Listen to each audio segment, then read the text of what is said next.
आज आज यहाँ कोडरमा जिला के लोकाई मैदान में आयोजित सदस्यता ग्रहण समारोह में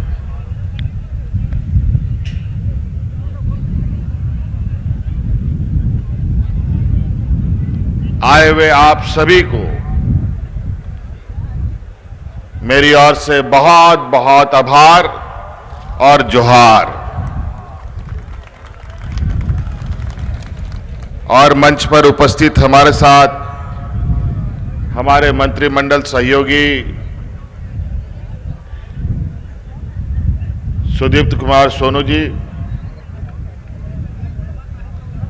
कोडरमा जिला के सभी हमारे कार्यकर्ता साथीगण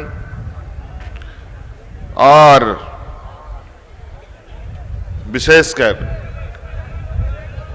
आज आपके इस सदस्यता ग्रहण में मुख्य रूप से शालिनी गुप्ता जी और उनके साथ सैकड़ों लोग जिन्होंने आज झारखंड मुक्ति मोर्चा पर अपना आस्था जताया, उन सभी का भी मैं हार्दिक अभिनंदन करता हूं और पार्टी में इनका स्वागत करता हूं। आज कोडरमा जिला में झारखंड मुक्ति मोर्चा अपने राजनीतिक कार्यक्रमों को आगे बढ़ाते हुए एक और कड़ी झारखंड मुक्ति मोर्चा में आज जुड़ा और वो कड़ी है शालिनी गुप्ता जी और यहां उपस्थित सैकड़ों महिलाएं, नौजवान, बड़े बुजुर्ग,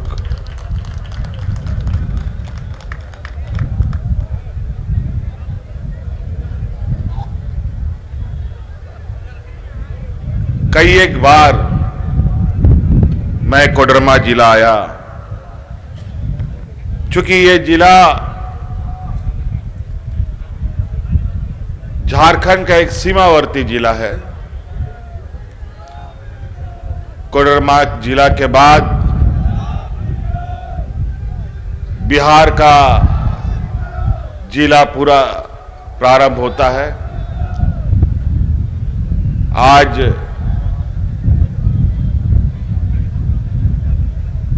एक लंबे समय के बाद हम सब लोगों का एक अलग अपना राज्य बना। 25वां साल का ये झारखंड प्रदेश आज चूंकि झारखंड प्रदेश एकीकृत बिहार में एक कोने में बसता था, तो बिहार में चलाने वाले सत्ता की नजरें बहुत कम पड़ती थी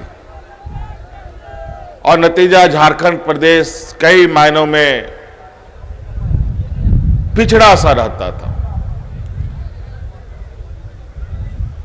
हमारे आदरणीय गुरुजी शिबू सोरेन जी ने और अनगिनत झारखंडी वीरों ने एक लंबा संघर्ष कर अपना एक अलग राज्य बनाने का संकल्प लिया और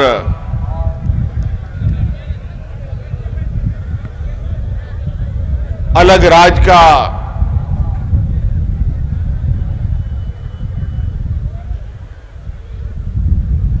एक ऐतिहासिक लड़ाई लड़कर यह राज्य को बनाया। कई देश में राज बने, 28-29 राज्य हैं हमारे पूरे भारत देश में। कई राज्य प्रशासनिक दृष्टिकोण से अलग हुए, लेकिन ये झारखंड प्रदेश एक ऐसा राज्य है जो राज संघर्षों से पैदा हुआ, जैसे इस भारत देश को कितना संघर्ष करना पड़ा आजादी के लिए, वो आप सबको पता है। महात्मा गांधी जी से लेकर भगत सिंह से लेकर के अनेक ऐसे शूरवीरों ने भारत देश के लिए अपने प्राणों की आहुति दे दी। ना जाने कितने लोग जेल गए, ना जाने कितने लोग देश के लिए कुर्बान हो गए। कुछ लोगों का नाम निश्चित रूप से हम सब लोग जानते हैं।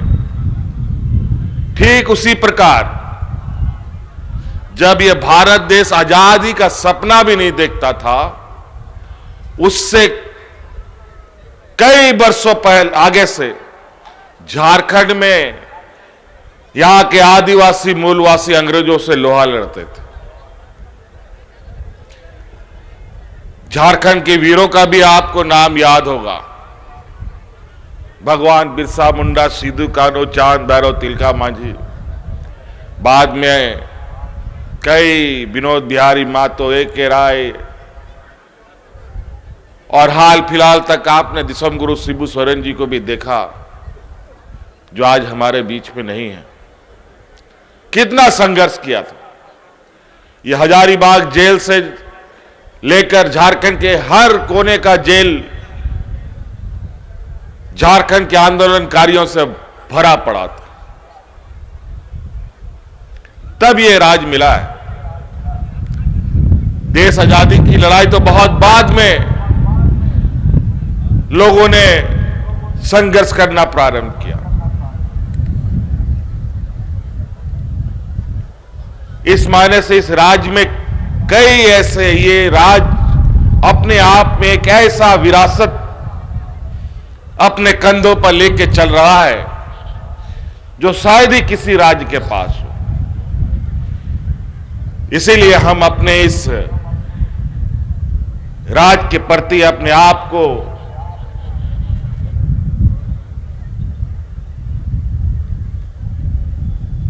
इतना फक्र महसूस करते हैं कि हम ऐसे लोगों के वंशज हैं, ऐसे वीर भूमि में हमारा जन्म है जहां अनगिनत लोगों ने जन्म लिया। यहां के आदिवासी, यहां के मूलवासी, यहां के किसान, दलित, पिछड़ा, कमजोर लोगों की हक अधिकार की लड़ाई के लिए, यहां के जल जंगल जमीन की रक्षा की लड़ाई के लिए अपने को कुर्बान कर दिया।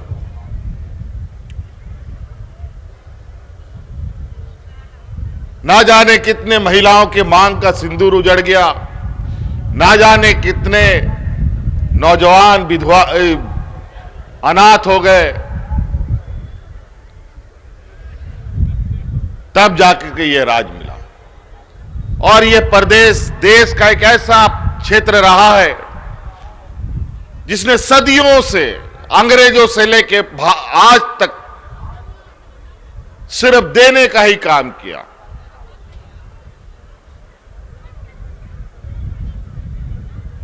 देश का सबसे अधिक खनिज संपदा हमारे इसी राज्य में है, झारखंड प्रदेश में। कोई ऐसा खनिज संपदा नहीं है जो यहां नहीं मिलता। आपका कोडरमा जिला में भी अबरक का एक बहुत बड़ा डिपॉजिट और खनिज संपदा के रूप में यहां पाया जाता है, और वो इतना बेशकीमती है कि उसका सही तरीके से खनन कार्य हो तो कोडरमा का जिला का लोग पेट पालने के लिए दूसरे राज्यों में मजदूरी करने के लिए जाने की जरूरत नहीं पड़ती। हमारा गांव देहात इतना गरीब गुरुआ नहीं होता।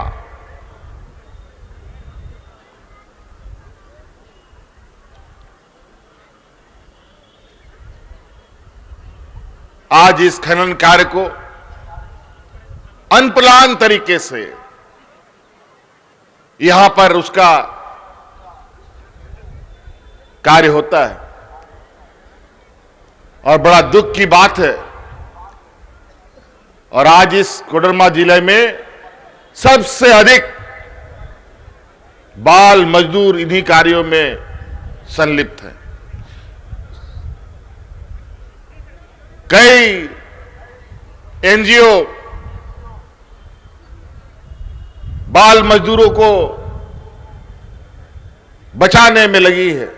कल ही परसों एक बाल मजदूरों पर काम करने वाला बहुत बड़ा शख्स, मुझे नाम अचानक याद नहीं आ रहा है, वो इसी जिला में काफी सक्रिय है।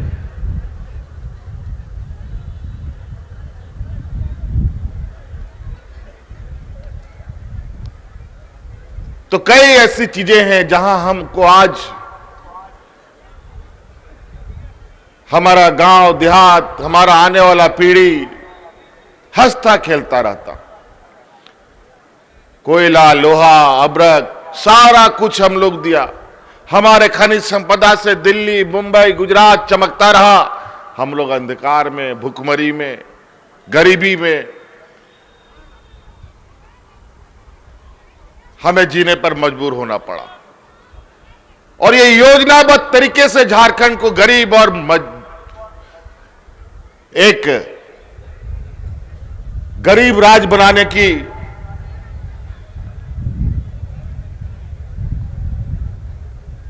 काम को अंजाम दिया गया। ऐसा नहीं था। देश आजाद होने के बाद यहां कारखाने, उद्योग लगे, लेकिन दुर्भाग्य से उसका लाभ हमारे झारखंडी भाइयों को नहीं मिला। क्यों? आप लोग कभी सोचते हैं क्यों झारखंड गरीब है? वो इसलिए गरीब है कि और राज्यों को आगे बढ़ाना है, दिल्ली, मुंबई, गुजरात को आगे बढ़ाना है, तो वहां सड़कें बनेंगी, बिल्डिंग बनेगा, फैक्ट्री चलेगा, तो उसको चलाएगा कौन? सड़क बनाएगा कौन? वहां नाली बनाएगा कौन? बिल्डिंग बनाएगा कौन? उसके लिए तो मजदूर चाहिए। इसीलिए झारखंड, बिहार को लोगों ने मजदूर बना के छोड़ दिया।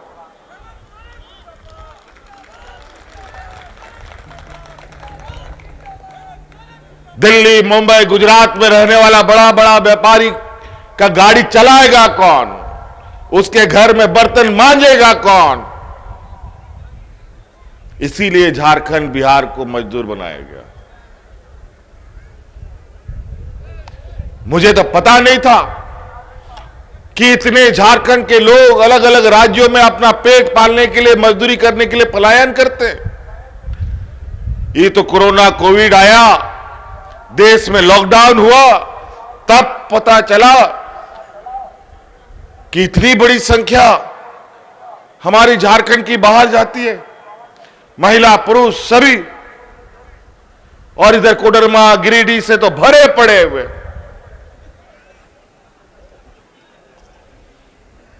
जब कोविड में सब लॉकडाउन हुआ तो पता चला कि कोडरमा, गिरिडीह, हजारीबाग, पूरा झारखंड का लोग जहां का तहां फंस गया। आने जाने का कोई साधन नहीं, कोई पैदल चल दिया, कोई साइकिल में चल दिया, कोई रास्ता में मर गया। याद कीजिए वो मंजर जब यही भारतीय जनता पार्टी के लोगों ने देश में लॉकडाउन करके सड़कों पर महिलाओं को बच्चा जन्म करने के लिए मजबूर कर दिया। और याद कीजिए वो दिन, किसी राज्य का आपका भाई, आपका ये नौजवान दोस्त, बेटा पहला देश में है जो अपने मजदूरों को हवाई जहाज से ढो करके आपके घरों में पहुंचाने का काम करता है।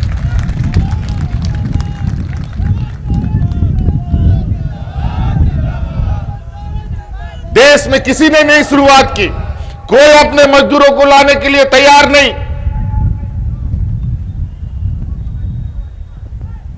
ना बिहार, ना यूपी, ना बंगाल, कोई नहीं। पहला हम लोग हैं। हम मजदूरों को क्या ढोएंगे? हमको तो लगता था कि हम कोरोना ढो रहे हैं, लेकिन हमें पूर्ण विश्वास था कि हम अपने मजदूरों को सुरक्षित रखेंगे, अपने भाइयों को घर तक पहुंचाएंगे। यह संकल्प के साथ हवा जहाज, ट्रेन, बस सबसे बुलाने का काम किया। और आपको तो पता है, अगल बगल राज्य में कोविड में लोग ऐसा मरे, लेकिन जानवर मरता हो, कोई बीमारी फैलता है तो मुर्गी सब जैसा मरता है, सब खत्म, वैसे ही लोग मर रहा था। उनको जलाने के लिए लकड़ी खत्म, दफनाने के लिए मिट्टी खत्म हो गया। उन लोग को नदी में, मैदान में फेंक देता था अपने परिजनों का लाश। लेकिन झारखंड में कोविड कैसे आया, कैसे चला गया, किसी को भनक भी होने नहीं दिए हम लोग। और उस समय भी याद कीजिए, पूरा देश को अगर कोई ऑक्सीजन सप्लाई कर रहा था, वो तो झारखंड प्रदेश ऑक्सीजन सप्लाई कर रहा था।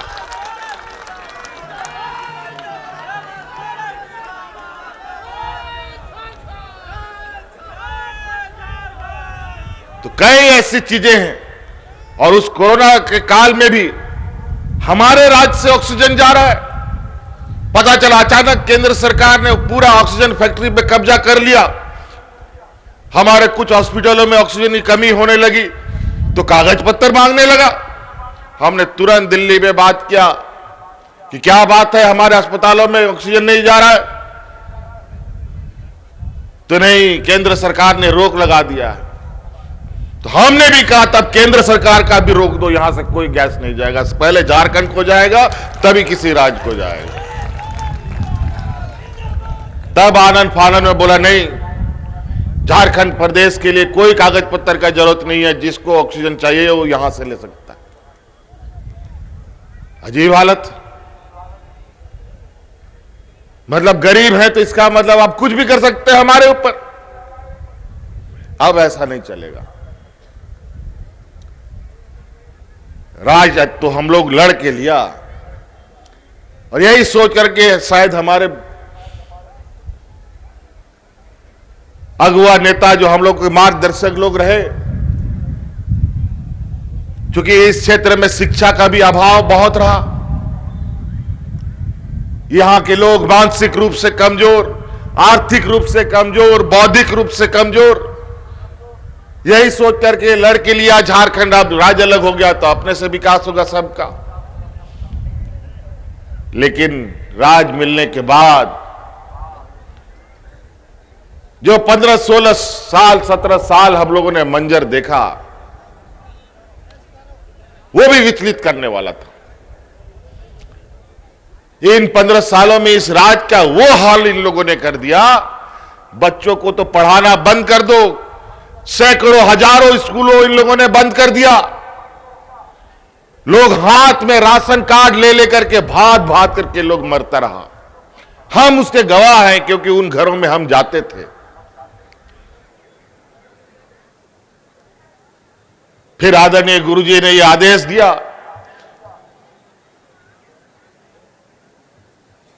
झारखंड मुक्ति मोर्चा के सिपाहियों को, कि झारखंड तो हम लोग लड़ के ले लिया, लेकिन जो स्थिति अभी बनी है इससे झारखंड बचेगा नहीं। इसलिए हर हाल में भारतीय जनता पार्टी को सत्ता से उखाड़ फेंकना होगा, नहीं तो यहां का आदिवासी मूलवासी कोई नहीं बचेगा। फिर हम लोगों ने मोर्चा खोला, और फिर हम लोगों ने, ये हम लोग का दूसरा टर्म है, हम लोगों ने सरकार बनाई।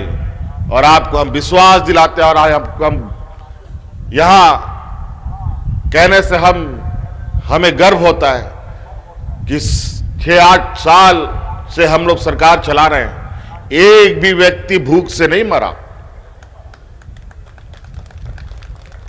और आज रोजी रोजगार के लिए अगर कोई कहीं भी जाता है, देश हो या विदेश, कहीं पर भी उसके साथ कोई दुर्घटना घटती है तो उसके पार्थिव शरीर को, चाहे वो विदेश में हो, वहां से ला करके उनके परिजनों तक पहुंचाने का काम भी हम लोग करते हैं। पहले कौन कहां मर जाएगा, कहां जी जाएगा, कोई पूछने वाला नहीं था। तो कई एक ऐसी चीजें हैं। हम तो कहते हैं हमारी सरकार रांची हेडक्वार्टर से चलने वाली सरकार नहीं है। हमारी सरकार गांव से चलने वाली सरकार है। और आपने देखा होगा कि पंचायत पंचायत जहां सड़क नहीं है, लोग पैदल जाते हैं, वहां पर ट्रैक्टर से, बैलगाड़ी से, मोटरसाइकिल से पदाधिकारी लोग कंप्यूटर और प्रिंटर लेकर के ऐसे ही समियाना लगा लगा कर, पंडाल लगा लगा करके आपके दुख तकलीफों का, समस्या का हल कर रहे थे। कई एक बार सरकार आपके द्वार के माध्यम से पंचायतों में हमने पदाधिकारियों को भेजा, कि सीओ कौन है जानबे नहीं करता।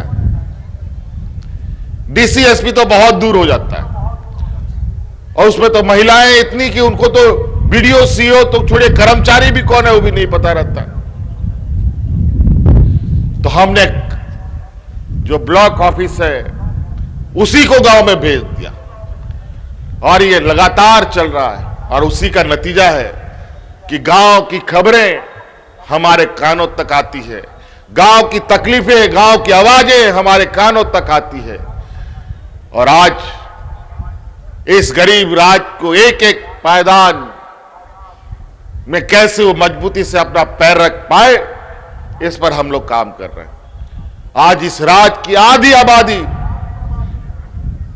जो महिलाएं हैं, उनको अपने पैरों पर खड़ा करने का जो हमारा वादा है, ये वादा हम निरंतर 2-1.5 साल से पूरा कर रहे हैं।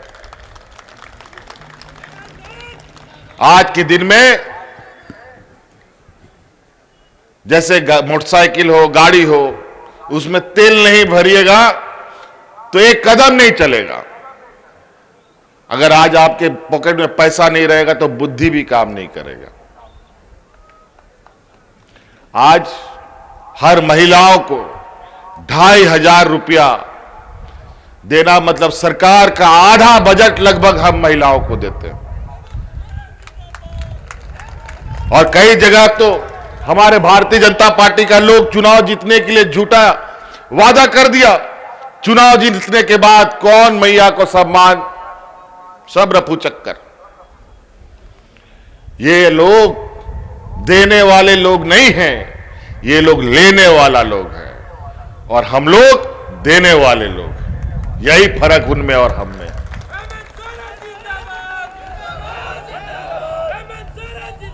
आज हमारा नौजवान, यहां का गांव देहात का नौजवान उच्च शिक्षा के लिए आज सरकार उनको विदेशों में तक भेजती है। आज हम लोग बेहतर शिक्षा के लिए मुख्यमंत्री उत्कृष्ट विद्यालय हम लोग खोल रहे हैं। हम तो आप लोग को से यही गुजारिश करेंगे कि आप लोग अपने बाल बच्चों को पढ़ाइए, लिखाइए, डॉक्टर, इंजीनियर, वकील बनाइए, जज बनाइए, तभी राज्य अपने पैरों पर खड़ा होगा। हम लोग तो अभी निरंतर स्कूल खोल रहे हैं, शिक्षकों की बहाली कर रहे हैं, पदाधिकारियों की बहाली कर रहे हैं। अभी सरकार की दूसरी पाली में अभी साल भर ही बीते हैं, अभी साल भर ही लगभग हुआ है, और इस साल भर के अंदर 26,000 से अधिक नौजवानों को हम लोगों ने नौकरियां दी है। कोई बीडीओ बना, कोई सीओ बना, कोई कलेक्टर बन रहा है। और बड़ा गर्व का बात होता है जब मंच पर आकर के वही अभ्यर्थी बोलता है कि आज मैया सम्मान योजना के बदौलत आज हमको ये नौकरी मिला।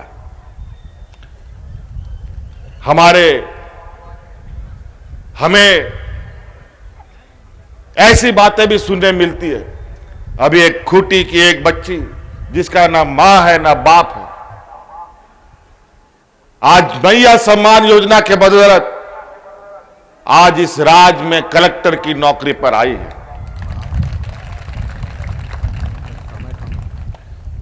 तो कितनी गर्व की बात है। हम लोग जो कहते हैं वो करके दिखाते हैं। हमको पता है हमारे राज्य में गरीबी कितनी है और कैसे इनको बाहर निकालना है गरीबी से।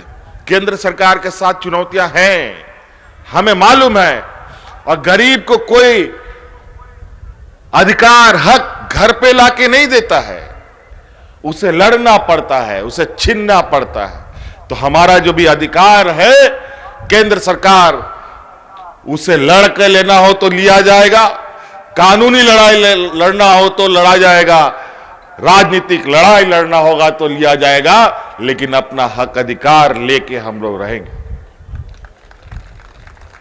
क्योंकि वो सारी चीजें आपके लिए है। और आज केंद्र सरकार को देखिए, अभी बजट इनका बना, झारखंड को ठेंगा दिखा दिया। अगर हम लोगों ने ठेंगा दिखा दिया, पूरा देश अंधकार में चला जाएगा।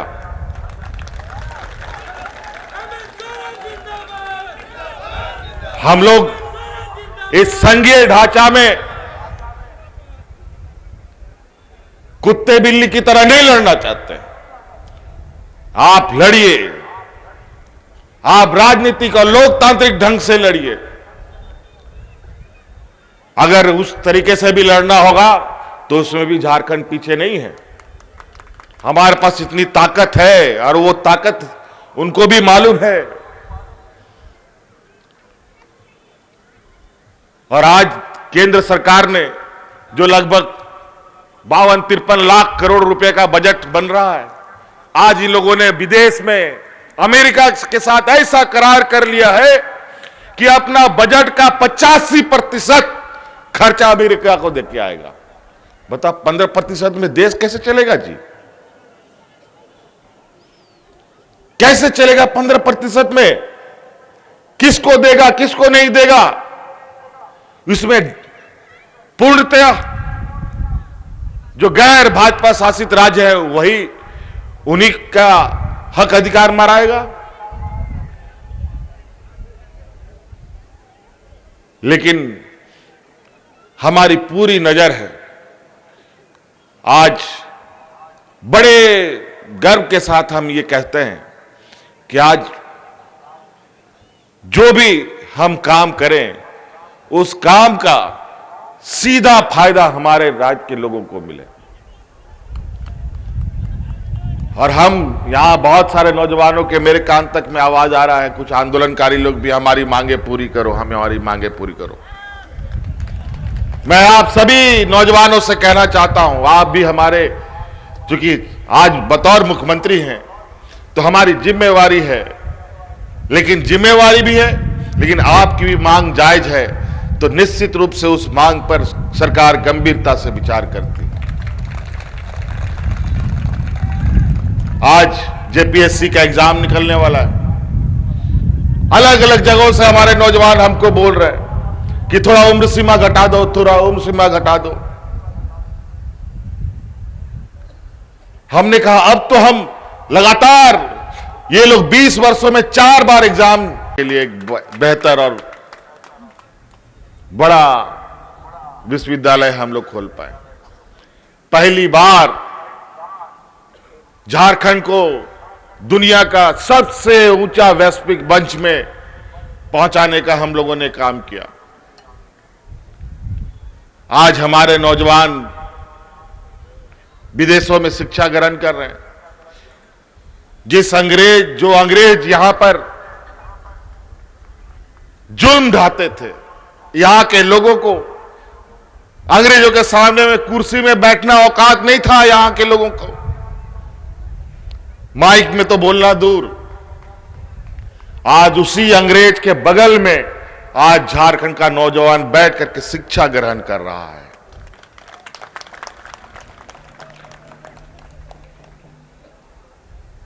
पूरे सम्मान के साथ। तो साथियों, बातें बहुत है।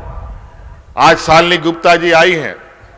मैंने शालिनी गुप्ता जी को कई लंबे समय से इनके संघर्ष को मैंने बहुत ध्यान से देखा है।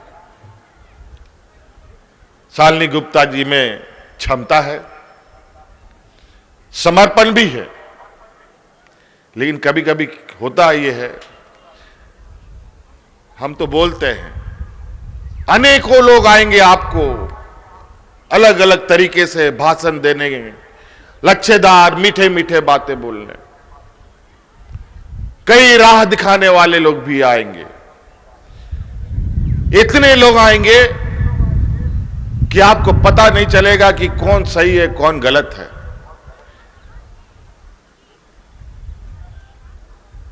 और गलती से अगर गलत राह में अगर हम निकलते हैं तो उस राह का मंजिल नहीं, वो राह भटकाव का है, जहां आप गुम हो जाएंगे, खत्म हो जाएंगे। लेकिन हम लोग ऐसे मार्गदर्शक लोगों के सिपाही हैं जिन लोगों ने हमें मंजिल भी दिखाया, राह भी दिखाया और मंजिल तक पहुंचा करके भी दिखाया है। तो इसीलिए हम लोग राज्य के इस 3.25 करोड़ लोगों को हमेशा ये बात बोलते हैं, आज नहीं तो क्या जरूरत था, क्यों 15-17 वर्षों में इस राज्य में लोग भूख से मरने लगे, क्यों यहां के नौजवान किसान पलायन के लिए मजबूर हुआ।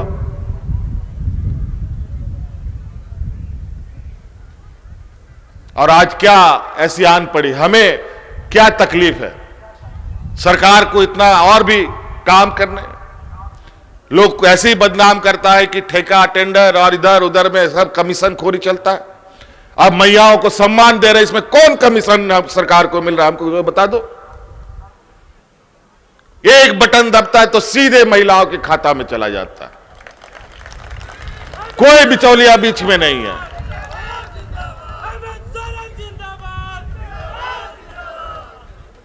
तो कई ऐसी बातें हैं, बातें तो करने का बहुत कुछ है, लेकिन आज इतना बड़ा जनसैलाब अगर आया है तो कहीं ना कहीं शालिनी गुप्ता जी में वो समर्पण है और आप में वो लगाव है शालिनी गुप्ता जी के साथ, जो यहां दिख रहा है। ये ताकत 1000 गुना हो सकता है, बशर्ते हम लोग अगर सही राह और सही विचार के साथ चलें। और हमने आज इसीलिए शालिनी गुप्ता को भी कहा, इनको भी अपने साथ चलने के लिए हम लोग राजी हुए कि नहीं, इनमें क्षमता है, इनको जिम्मेवारी दी जा सकती है और इनके माध्यम से कोडरमा जिले का जो तकदीर है, उस तकदीर को सुनहरी अक्षरों से लिखा जा सकता है।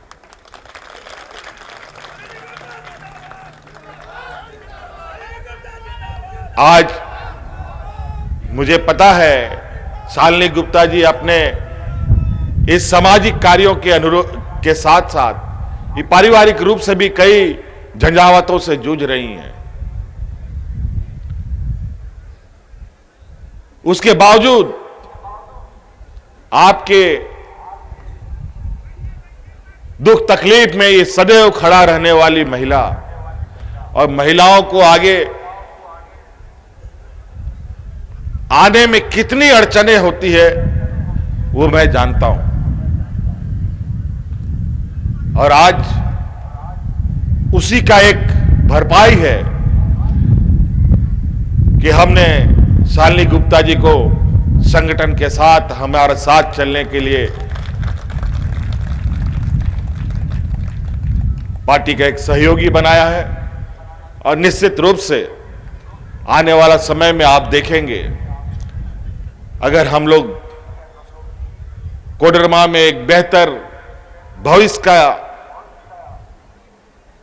सोच रखते हैं तो आपको वो चीजें कहीं मिलेगी, कहीं दिखेगी तो शालिनी गुप्ता जी के ही बीच में दिखेगी। तो इसीलिए साथियों,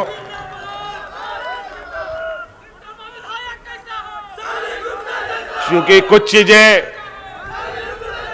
मैं तो कोडरमा आता जाता रहा हूं, लेकिन कुछ चीजें ऐसी है जहां एक संपर्क, जो एक जैसे हम सरकार आपके द्वार चलाते हैं, जिसके माध्यम से हम गांव की खबरों को वहाँ के दुख तकलीफों को, किसानों के, मजदूरों की लाने की कोशिश करते हैं। उसी तरीके से कई और चीज़ों की आवश्यकता होती है। आज निश्चित रूप से एक सरकार के नज़र में एक कोडरमा को देखने के लिए जो मैं एक दो आंख से देख रहा था, अब निश्चित रूप से दो आंख और होंगी जो हम बहुत अच्छी तरीके से कोडरमा को हम लोग देख पाएंगे। आप सब लोगों को यहाँ पर बहुत बहुत आने के लिए आभार और पार्टी में आस्था जताने के लिए बहुत बहुत शुक्रिया अदा करते हुए, क्योंकि आज हम लोग का कैबिनेट भी है और कई व्यस्त कार्यक्रम है, वापस जाना है। इन्हीं बातों के साथ आप लोगों से विदा लेते हुए अपनी वाणी को समाप्त करता हूं। जय हिंद, जय झारखंड। हेमंत सोरेन जिंदाबाद जिंदाबाद जिंदाबाद हेमंत सोरेन जिंदाबाद जिंदाबाद जिंदाबाद हेमंत सोरेन जिंदाबाद जिंदाबाद जिंदाबाद सोनू भैया जिंदाबाद जिंदाबाद जिंदाबाद सोनू भैया जिंदाबाद जिंदाबाद जिंदाबाद सल्ली गुप्ता जिंदाबाद जिंदाबाद जिंदाबाद सल्ली गुप्ता जिंदाबाद जिंदाबाद जिंदाबाद जय झारखंड जय झारखंड जय झारखंड जय झारखंड जय झारखंड।